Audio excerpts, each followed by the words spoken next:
Hello students, welcome to SOURAV sir's classes. The question is, a person standing on the ground at point A saw an object at point B on the ground at a distance of 600 meters. The object started flying towards him at an angle of 30 degrees with the ground. The person saw the object for the second time at point C flying at 30-degree angle with him. At point C, the object changed direction and continued flying upwards.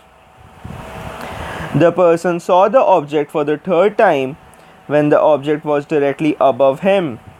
The object was flying at a constant speed of 10 km per hour. Then find the angle at which the object was flying after the person saw it for the second time. You may use additional statements if required. Statement 1. After changing direction, the object took 3 more minutes than it had taken before. And Statement 2. After changing direction, the object travelled an additional 200√3 meters. Then, which of the following option is the correct option? Option A. Statement 1 alone is sufficient to find the angle but Statement 2 is not. Option B. Statement 2 alone is sufficient to find the angle but Statement 1 is not. Option C.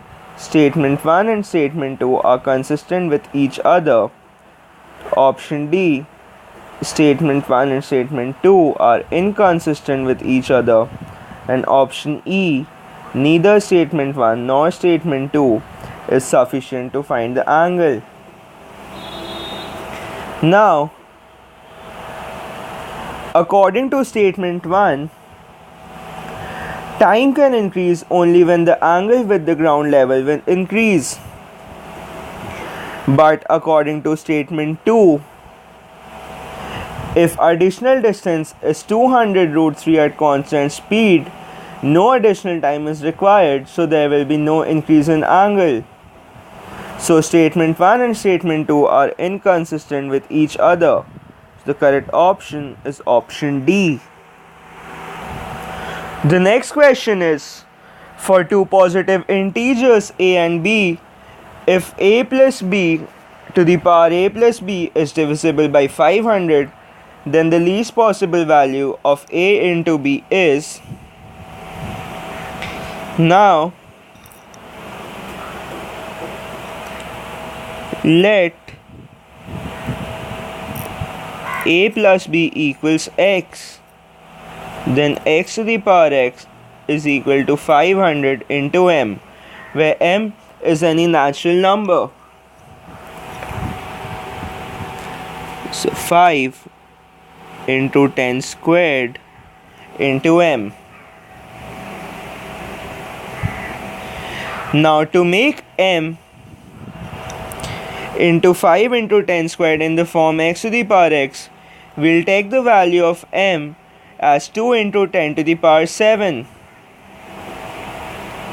So x to the power x is equal to 5 into 10 squared into 2 into 10 to the power 7. This gives us 10 to the power 10.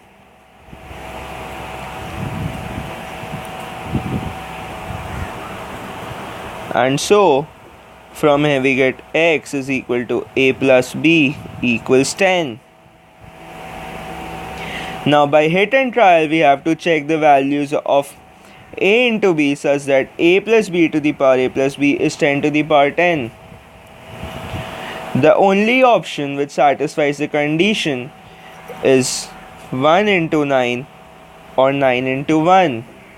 Therefore, the minimum value of a cross a into b is 9 into 1 is equal to 9. That is option B.